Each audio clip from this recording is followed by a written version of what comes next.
So, just going to go review the last session very quickly, and then we're going to go over to the core of this session.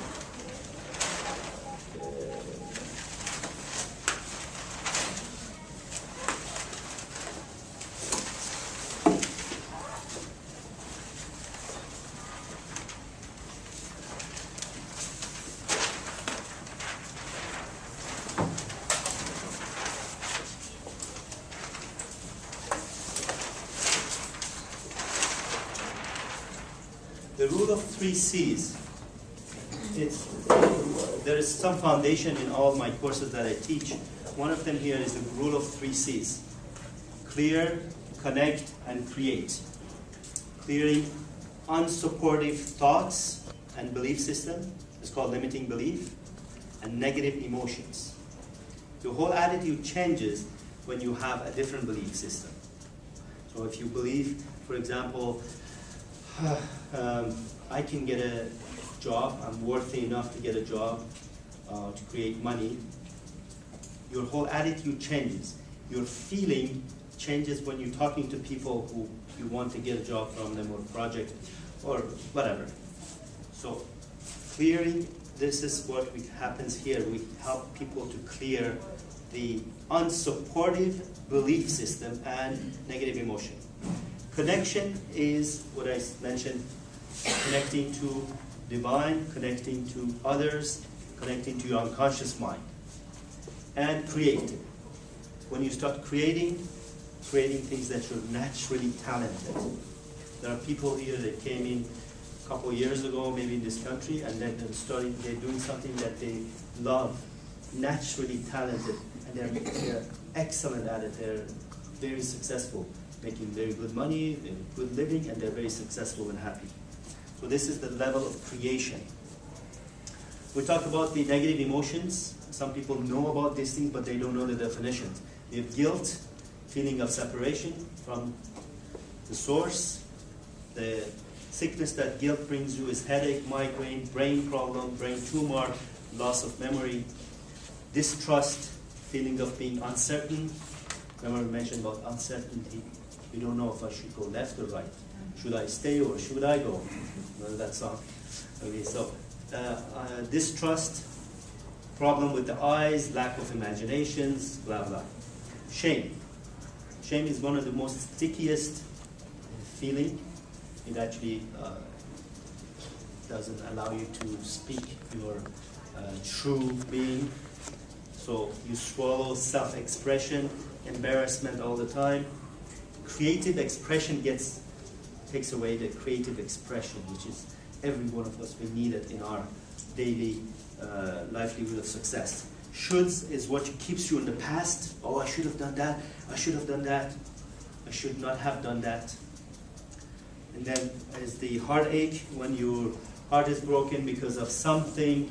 I had a lady that something happened in her maybe childhood now, teenager. She was in love with a person and that didn't pan out. And she was brokenhearted. And then at the age of 55, when she was doing consultation with me, and then all of a sudden she went back to that age. Oh yeah, you know that happened. I'm still bitter as something happened when I was 16. Okay? So we carry these feelings 30, 40, 50 years. I had another lady, she was 75 when I met her. And she came in for depression and a couple other things, primarily for arthritis. Then she talked about the depression. And she said, without any background, she said, you know, when I was 5 years old, my mother or something, she said that I was not worthy, that I wasn't worthy of whatever, nothing. Sometimes parents are stressed, they say something, they don't mean it, but she caught that statement that I wasn't worthy, I should not have been born. Okay? That was in her mind 70 years later. And that was actually one of the main problem that she was carrying all the time. So being able to release these things are releasable. They are suppressed energy. They're like energy blockages sit in your body. We're able, through certain techniques, we're able to get rid of these things. Anger, it burns. It's an energy that burns. A lot of cancer patients, they carry a lot of anger. Judgment, agitation, stress, and you need to bring in forgiveness. Powerlessness, being stressed, weak, low energy, feeling that you can't just do anything because you don't have any power. Fear, we just talked about, false expectation and appearing real. These suppressed energy sits in part of our body and creates an energy knot. Fear, we talked last time, most people around the end of the month, they get backache.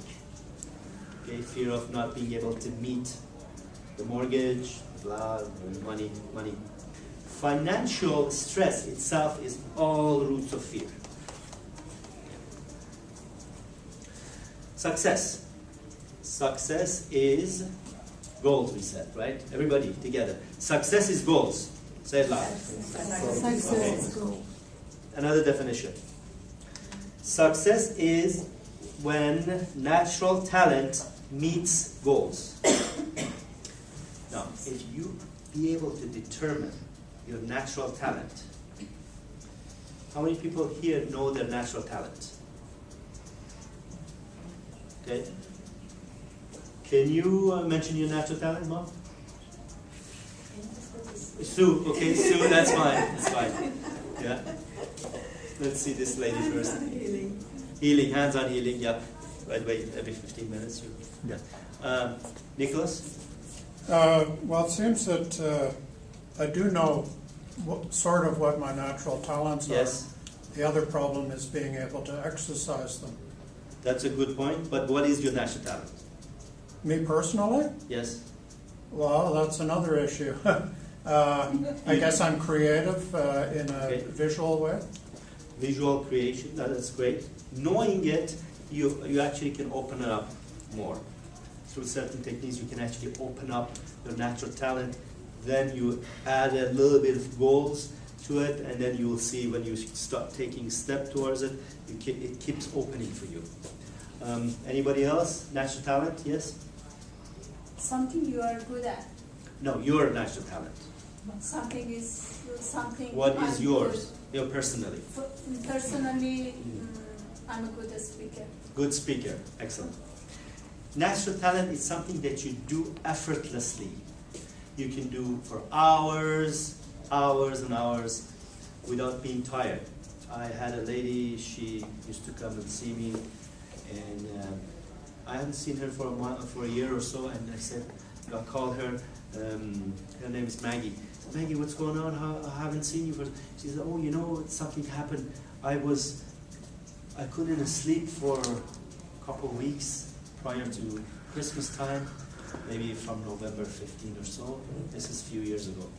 And all these images would keep coming to my mind. And one night I had this feeling to get a sewing machine and start making stocking socks for Christmas. And the next day I went and got a sewing machine and I started working 20 hours, 22 hours non-stop. I was all night I was just doing the work, and she created something that 500 different design, something that she never ever did in her life. She never even saw these things, how to be made. When I saw it, I went to her place and I saw that, and I was like, wow, this is incredible. It's like the Santa Claus's workshop almost. It's like, the energy she got all by herself to go and get the materials, to do the cutting, and to make these things. They were colorful, they were big. Some of them, they were like 1.5 meters long. Some of them, they were tiny, tiny, tiny. This all came to her like a burst. Okay? Natural talent sometimes comes in an later age. Sometimes comes in as you paying attention to yourself. Some people like teaching. Some people are very good mothers or very good father. Some people are excellent in technical abilities.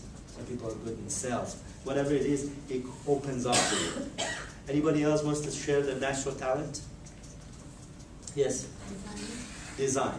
Okay, excellent. So you have success is when natural talent meets goals.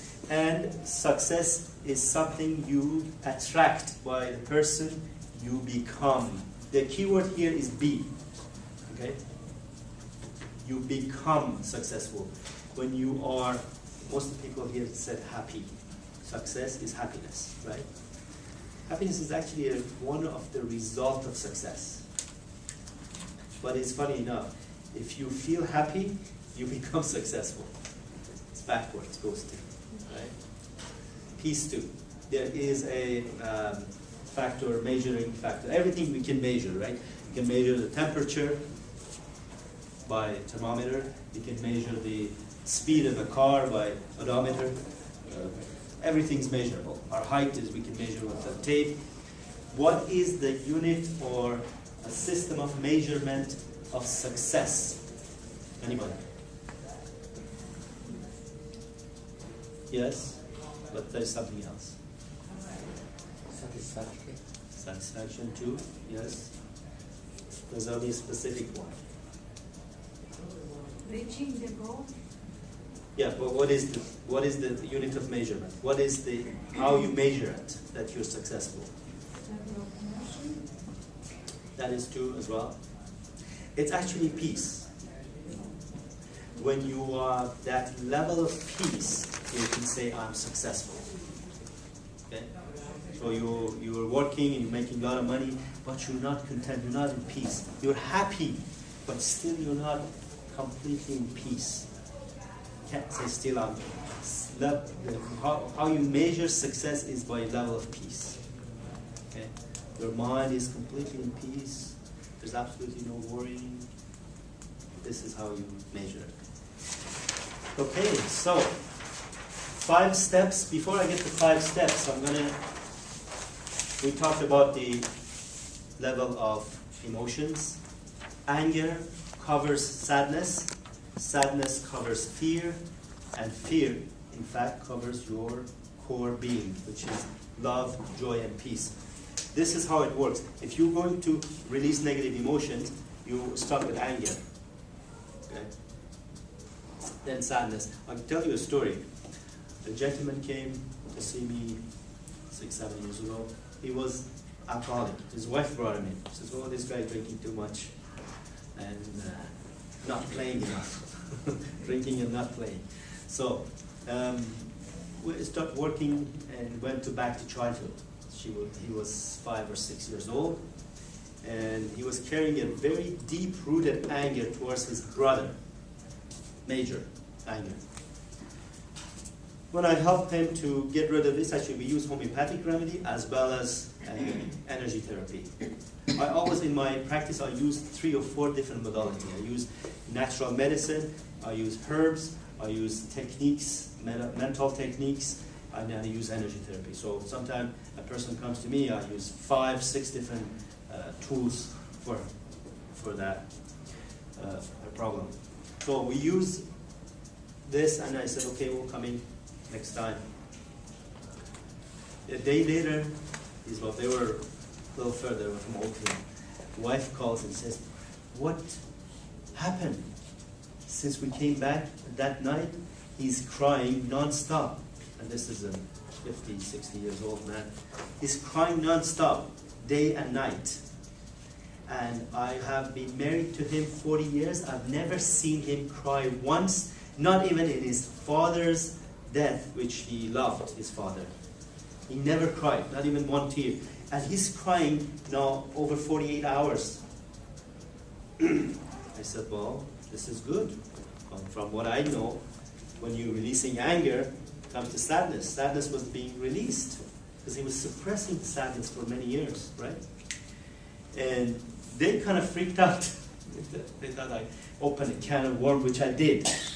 But I wasn't able, like they were not listening. They said, well, this is how it's levels. But when they are at that level of denial, they couldn't really think that this is what's happening. Although she said she hasn't been seen him crying for 40 years,